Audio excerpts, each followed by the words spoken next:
لله رب العالمين والصلاة والسلام على أشرف المرسلين سيدنا ومولانا محمد نبي الأمي وعلى آله وصحبه وبارك وسلم أجمعين. يا سيدي يا رسول الله خذ بيدي أنت وسيلتي قبل حيلتي أدركني يا رسول الله. فهو بشر لا كالبشر، نبي ليس كسائر الأنبياء، بل يقود بين الحجر وآل الأطهار وأصحاب الأخيار. اللهم صل وسلم على من أعليت له الرتب وكشفت له الحجب فرقى إلى ما لم يرقى إليه الخليل ووصل إلى ما لم يصل إليه جبريل ونظر ما لم ينظره الكريم ووصفته بأنه بالمؤمنين رؤوف رحيم. وصليت عليه أنت وملائكتك تحببا وتكريما وقلت يا أيها الذين آمنوا صلوا عليه وسلموا تسليما. السلام عليكم ورحمة الله تعالى وبركاته. Alhamdulillah, pada malam yang Allah Ta'ala berkati dan meneruskan limpah kurnia dan juga rahmatnya dinaungi dengan para malaikat dan juga sekalian makhluk yang berada di alam warna yang cinta di baginda Nabi sallallahu alaihi wasallam. Maka alhamdulillah kita berhimpun pada malam ini untuk menceritakan sedikit sebanyak tentang kisah Nabi yang tidak pernah habis walaupun kita sudah mati. Walaupun kita sudah mati, kita menceritakan banyak kisah Nabi pun belum pernah habis. Jadi itulah tanda kebesaran baginda Rasulullah sallallahu alaihi wasallam yang Allah Taala kurniakan kepadanya. Pada tahun yang sudah kita dapat berkumpul di sini juga alhamdulillah. Pada sini ada satu lagi kumpulan Munawarah ada sekali ya. Sudah. Jadi tahun ini jumpa sekali lagi. Tahun ini pakai ramai. Itu saya rasa ingat kalau ke depan dah berlaku seperti mana insya-Allah di mana yang dihajatkan oleh orang bawa kita masuk. Sebenarnya ada orang kampung yang keluar pergi ke kawasan luar ataupun PDK masjid yang memikirkan bagaimana nak menghidupkan masjid Allah, rumah Allah Ta'ala ini bagaimana nak dihidupkan bagi orang bersentuh hati, bagi orang rasakan Islam ini dalam zuh dan juga sebagainya. Kalau siapa tidak rasa zuh, solat kadang-kadang tidak merasakan khusyukan, bertawad tidak merasakan ikhlasan, bersedekah tidak merasakan kepuasan dan juga sebagainya. Ini adalah makna Islam kita adalah agama yang ada zuh, ada rasa dia. Jadi mencari sahib zuh, iaitu orang yang disuki bukan yang mudah. Jadi gerak menata bilang melihatkan beberapa pergerakan masjid di luar sana, di luar pada kampung kita dan sebagainya, maka terlintas di dalam hati rasa ingin gunakan dengan cara fasilah baginda sallallahu alaihi wasallam ini supaya dihidupkan dalam kawasan ini dan maka berjayalah dan semua akan berjaya dan terus akan berjaya. Amin ya rabbal alamin. Lalu saya ucapkan juga terima kasih kepada abang dan juga kumpulan qasidah di sini kumpulan nama Qasirul Haq. Sebab hasil tulisan pada tahun sudah tulisan budak macam ini diajarkan dengan selawat kepada Rasulullah sallallahu alaihi wasallam. Jadi setiap huruf-huruf yang disebutkan itu maka kita juga akan memperolehi pahala daripada Allah Subhanahu wa taala kerana itulah Nabi sallallahu alaihi wasallam bersabda dalam hadis, la an yahdiyallahu bika rajulan wahida khairun min ad-dunya wa ma fiha. Atau kama qala sallallahu alaihi wasallam. Maksudnya, nescaya sesungguhnya bahwasanya apabila Allah Taala memberi hidayah kepada seorang lelaki saja dengan sebabkan engkau, maka dia adalah lebih baik daripada dunia dan juga seisinya. Kita ramai anak, contohnya anak sampai 20 orang, tapi dalam ramai seorang anak yang bila tarbiyah betul-betul untuk mengikut akhlak, senang dan sebagainya, maka itu adalah lebih baik pada dunia dan juga seisinya. Nabi sallallahu alaihi wasallam yang bersabda. Apatah lagi kalau ramai itu adalah lebih baik kan? Jadi dan juga saya ucapkan Ribuan terima kasih kepada semua sekali yang sanggup tunggu sampai ke 10. Tiba tak cukup lagi, kita akan tambah lagi. Sebab dari 2 hari kami akan berangkat untuk Tunggu Mesir. Jadi saya rasa untuk majlis yang besar-besaran, inilah malam yang terakhir di Malaysia, di belah sana. So malam tu saya dah mula nak cari barang di Mesir. So pula mungkin ada tadi bapak-bapak makcik-makcik yang ada kuasa rumah yang nak ada selawat di rumah. Walaupun kita tengok tu, jadi barang pun nak ada selawat juga. Dia kesan nanti. Masa tak puas lah Ustaz kata dia bagi. Jadi Syekh Nazir ahlan wa sahlan wa marhaban bikum. Minta maaf untuk bidayah. Untuk bidayah كم ساعة يعني بدأت هذا المجلس بعد العشاء مباشرة ما شاء الله إن شاء الله بدأت العشاء itu بدأت العشاء pula tadi. Oh, dan ini bahan sahabat. Baik, pada malam ini saya beritahu kami datang sebelum saya sampai ke sini.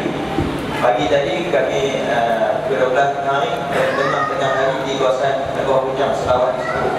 Lepas tu pada pukul 3 tengah hari pula, 3 petang, petang-petangan di Wang Tepui. Wang Tepui ni bukan petang. Yo, Wang Tepui yo. Belah dia Wang Tepui. Jadi lepas tu maghriban di mana pula di Kampung Selamat. Kampung Selamat ada di sini mungkin dalam 30 minit.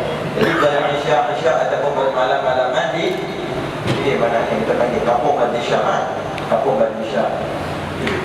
Kalau bukan kerana cinta Nabi SAW, sampai ke malam kita sini, mana tempat saya pergi? Saya nak bantu dari sebagainya, tapi Allah Ta'ala beri kekuatan. Alhamdulillah. Baik, malam ni saya nak sentuh beberapa sikit sebanyak. Tolong bagi perhatian. Yang pertama adalah berkenaan dengan kalam Allah. Kalam Allah. Yang kedua adalah bertawassul.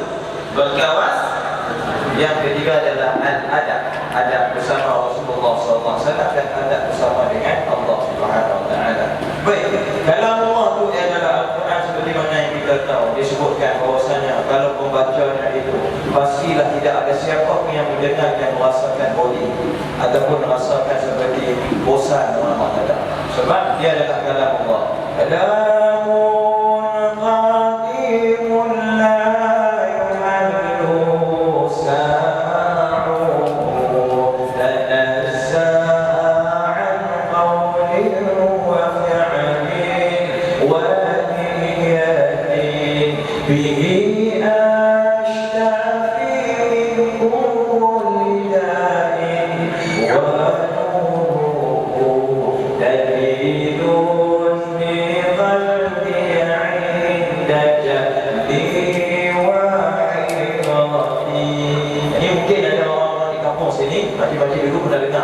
Tapi jadi saya tarikkan dengan lirik yang lain.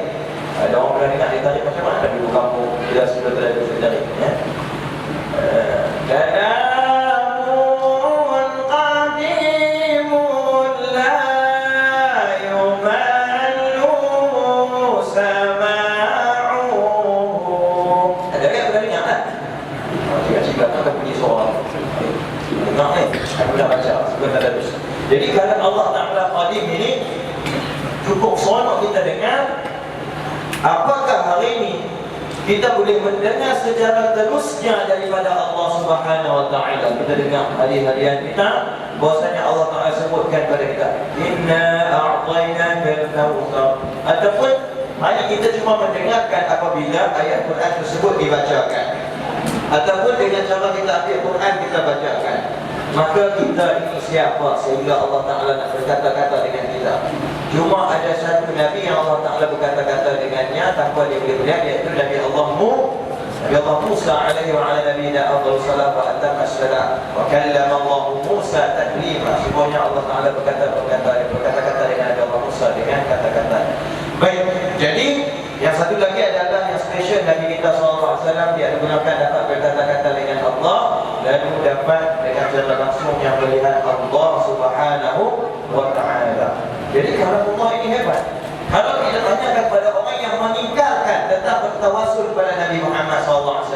Dia kata, apa pula? Nabi sudah mati, Nabi sudah tiada lagi, sudah wafat. Kenapa mesti kita mengagung-agungkan Nabi? Kenapa mesti kita memuji Rasulullah? Kenapa kita mesti mengambil wasilah dengan untuk kita sampai kepada Allah dengan melalui Nabi Muhammad? Padahal Allah Ta'ala katakan dalam Quran, yaitu fa'idha sna'atta fas'a'in billah, yaitu apabila kamu nak mau pertolongan, minta pertolongan dengan Allah. Ada tak orang kata ni? Ada. Jadi tanyakan kepada dia, kamu beriman dengan Al-Quran itu ialah kalam Allah? Ya, saya beriman. Kamu percaya Al-Quran? Ya, percaya. Walaupun Al-Quran itu tidak pernah kamu dengar sendiri daripada Allah, tapi kamu percaya Al-Quran? Ya, saya percaya. Kenapa kamu percaya? Bukan turun kepada kamu. Jadi katanya turun kepada Nabi Muhammad SAW. Jadi kamu percayakan Rasulullah itu adalah wasilah di antara kamu dengan Allah yang menyampaikan kalam Allah yang begitu mulia. Kamu percaya? Baik. Saya ingin tanya kepada kamu. Jadi tanyakan. Tanya kepada dia, tanya. Saya nak tanya sekarang. Sekiranya kata Allah Ta'ala nak turunkan turun Al-Quran dengan tanpa wasilah Nabi Muhammad, apakah benda yang mustahil? Dan bahkan boleh turun.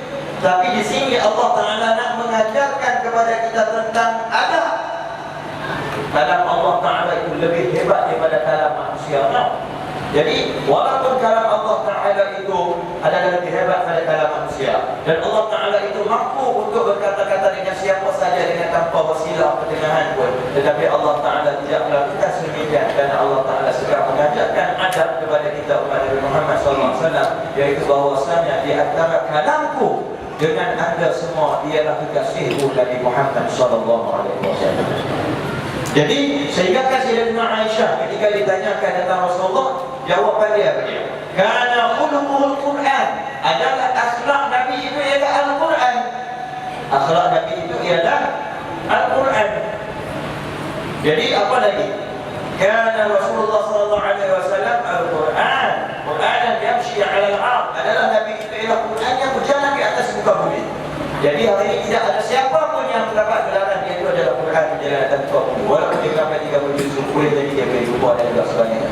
Sebab siapa yang betul-betul memahami kalam Allah itu ialah Nabi kita sallallahu alaihi wasallam. Jadi kita bingung bila dengar ayat Quran, kita bingung ada beberapa ayat yang kita tak faham. Bila tak faham, siapa yang lebih layak untuk menjelaskan apa yang ada dalam pengertian ayat Quran tersebut? Siapa? Nabi kita SAW sampaikan dalam bentuk hadis pula. Dia bagi tahu di sini tafsirannya macam ni sekian-sekian. Kausar ialah tenaga yang disediakan untuk umatku nanti hari kiamat kelak. Lepas tu Nabi bagi tahu mulai dan sebagainya.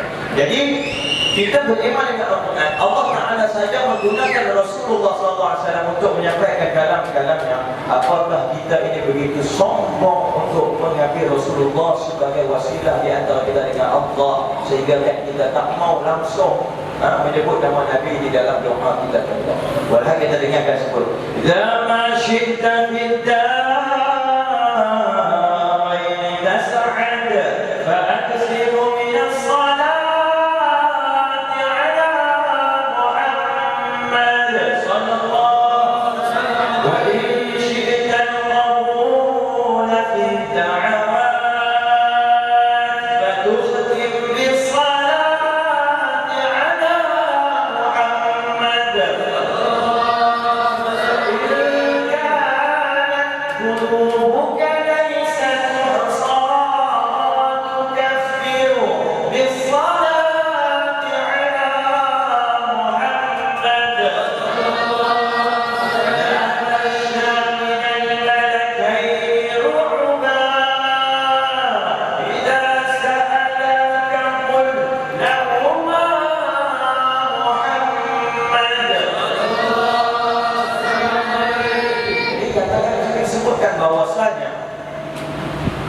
apabila kamu hendak bahagia dunia dan juga akhirat, maka perbanyaklah selawat kepada Muhammad sallallahu alaihi wasallam. Apabila kamu hendak doa kamu itu dimakbulkan, di penghujung doa itu ditutupkan dengan selawat kepada baginda Nabi Muhammad sallallahu alaihi wasallam. Apabila dosa kamu begitu banyak tidak terhitung banyaknya, maka berselawatlah kamu padatkan dosa tersebut dengan selawat kepada Nabi sallallahu alaihi wasallam.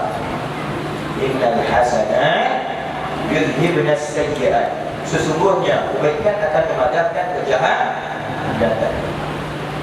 Bila kita buat jahat, kita masuk masjid, kita buang sampah dalam masjid, maka sudah dihilangkan sebagai dosa. Jadi bagaimana kita tidak memandangkan dosa tersebut? Kita ambil sampah tersebut buang, ataupun kita ramai orang yang kutip dari sampah itu, jadi kita kutip hijab yang ada, buang contohnya. Maka dia memandangkan kesalahan yang satu tadi, yaitu yang kamu buang empat cemar dalam masjid tadi. Tetapi kelebihan selawat kepada Nabi SAW, Nabi sebutkan dalam hadis, barang siapa yang berselawat kepada Rasulullah SAW itu, baginya 10 ganjaran pahala kebaikan akan dituliskan, dan 10 kejahatan akan dipadamkan. Kita tak buat jahat apa-apa sebelum, tetapi kita selawat, masih terpadam. Ataupun dosa-dosa yang seperti itu, dan 10 darjat kamu akan diangkatkan. Betul, banyak orang senang nak naik 10 darjat, bukan sikit. Kalau kita nak berpindah daripada degree, nak sambung ke master, kita perlukan berapa banyak? Dengan duit ribu-ribu, hutang lagi kalau ada aktiviti yang sebagainya, baru dapat gelar master. Sambung PhD pula berapa tahun? Nak naik darjat dari satu darjat ke satu darjat, itu dunia. Tetapi darjat isi Allah Ta'ala dan Rasulnya membadai dengan kalian semua berselawat kepada Nabi Muhammad sallallahu alaihi wasallam. Jadi yang terakhirnya disebutkan di situ, iaitu dia beritahu, jangan kamu takutkan dengan dua orang malaikat, dua malaikat yang begitu menggerunkan. Wala takhsha min al-malaikati ru'ba. Bila mereka tanya kepada kamu, jawablah Muhammad. Jadi itu adalah syafaat bila Nabi berada di kubur. Ada yang Nabi sendiri jadi syafaat kepada dia waktu dia nak kubur sendiri. Nampak-nampak tapi diampunkan. Sallallahu alaihi wasallam. Mudah-mudahan kita juga dihadiri dan kubur kita nanti oleh baginda Nabi Muhammad sallallahu alaihi wasallam. Amin ya rabbal alamin. Jadi Allah Taala menggunakan wasilah, dan Allah Taala suruh pada kita dalam Quran sebutkan, ibtahu al-wasilata. Rebutlah wasilah, iaitu jalan tengah. Macam mana kata jalan tengah? Ini bolehkah kita jumpa dengan Tuan Sultan dengan tanpa ada Datuk Baludin sebagai muftinya? Mungkin belum tentu kita boleh. Kita takkan boleh kadang-kadang, tak boleh langsung. Bolehkah kita nak berjumpa, saya nak berjumpa dengan DJK Masjid ni, kalau bukan wasilahnya adalah Syekh Hamzah. Dan kalau bukan wasilah pada Syekh Hamzah itu adalah adik, macam contoh. Jadi itu bagi sebagai wasilah. Ini adalah jalan tengah, wasilah. Jadi Allah Ta'ala suruh rebut wasilah untuk sampai kepadanya. Jadi seagung-agung, sebesar-besar wasilah yang menyampaikan pada Allah Ta'ala itu ialah Nabi kita sallallahu alaihi wasallam. Jadi dipegang tangan kita, dibawa untuk apa-apa hajat. Saya menyintai sangatlah jumpa dengan Qadhi. Sebab apa? Sebab nak minta sikit ada hajat, tapi saya tak kenal. Bayangkan malam ni kata siapa yang share di sini yang kenal. Share dengan sini berapa sini? Dia berkenal share dengan sini. Kita nak bagi siapa yang pernah kenal ni, yang masyhur-masyhur. Katalah Ustaz Haslim boleh bu. Itu rumah ni pun. Ustaz Haslim duduk sini. Dia tanya, dia kata, tak tanya, anak jawab. Kita tanya, anak jawab. Boleh kita tanya apa? Mana ada kita tanya apa? Cuba dibacakan oleh siapa? Amal Jarawak pula. Dia kata, dia buat sila. Kata Ustaz Asli ada sebelah. Saya duduk sebelah, saya terjemahkan Ustaz Asli. Katalah Ustaz Asli yang cakap ni, cakap masa Urdu. Saya pula faham masa Urdu, saya terjemahkan. Ustaz Asli kata apa begini. Lepas tu, ada seorang-seorang pada abang dalam masjid ni rasa, saya teringin sangat nak cakap Ustaz Asli tu. Lagi, adakah pintu Ustaz Asli? Belum tentu. Selalu main kuih saya tu. Ustaz Asli. Tidak. Bagi sebagian wasilah. Jadi sahabat Nabi SAW ada yang jumpa Rasulullah, Nabi tidak pernah katakan kamu memohon kepada Allah dengan wasilahkan aku ini syirik. Nabi tak pernah kata. Bahkan ada seorang sahabat Nabi itu dia datang dalam keadaan buta. Disebutkan dalam hadis buta. Jadi bila buta dia datang jumpa Rasulullah, ya Rasulullah, tolong doakan kepadaku ya Rasulullah agar disembuhkan bagi aku jelek balik. Jadi Rasulullah akan teruskan doa. Dan Rasulullah ajak saja. Kalau nak aku nak ajak. Hebatnya Nabi kita, sekadar ajak, dia nak ajak sebab apa? Nak bagi tahu dengan zat Nabi ataupun dengan apa jua daripada nama Nabi pun, kalau kamu sebutkan kepada Allah SWT itu pasti akan dimustajabkan. Jadi Nabi balik. Kalau Nabi Allah Isa tu, kalau orang minta kan Nabi Allah Isa boleh sembuhkan penyakit buta kan? Kalau minta kan Nabi Allah buta bagiannya, dia baca sikit-sikit satu, maka boleh nampak. Nabi pasal apa tak buat itu? Nabi nak tunjukkan tentang bahawasanya bagaimana Allah Ta'ala begitu menyayangi dia, sehingga kan dia malu untuk menolak doa-doa orang yang menyebut nama kekasihnya Muhammad sallallahu alaihi wasallam. Jadi Nabi perintah kepada sahabat tersebut, balik ambil wuduk seperti mana yang selalu ambil wuduk sembahyang Nur, ayat hanya 2 rakaat, maka Nabi ajarkan di ujungnya bacakan doa Allahumma inni atawassalu ilaika bi habibika al-a'zam sayyidina Muhammad ibn Abdillah. Kama qala, lalu sebutkan hajat taqdi hawaiji taqdi hajati sekian-sekian. Maknanya, ya Allah, aku memohon kepadamu dengan bertawassul kepada kekasihmu Muhammad bin Abdullah supaya engkau tolong dan berkenankan hajatku. Dia tidak dan sempat dia berdoa, Allah Taala terus menampakkan mata dia. Mata yang buta tu jelek. Maka baru sebut nama Nabi sallallahu alaihi wasallam. Jadi sebab itulah disebutkan bahwasanya siapa saja yang bertawassul dengan